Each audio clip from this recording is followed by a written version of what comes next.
Matini ka hmu pian chi hian kalung phu hi aran zia de kamai tuana hian ngatini hmuni lo tlet chin midangin engpo se rin chi ka du tlet zoka rinnamin betu ni wangin eng tiklai ma in ban san chi ka du lo Minkal san du na rui lo pupal ni chuan itil lo kamal tu zia ngai to la minkal san ngai su o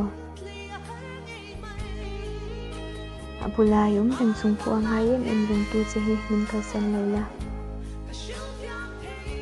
lim ne mu wang chau pua lim thei hi min ngai reng lo o daga som hi pali chung zong hian nang ni na kan hun han dun minute toi te chu katan a tu ber chin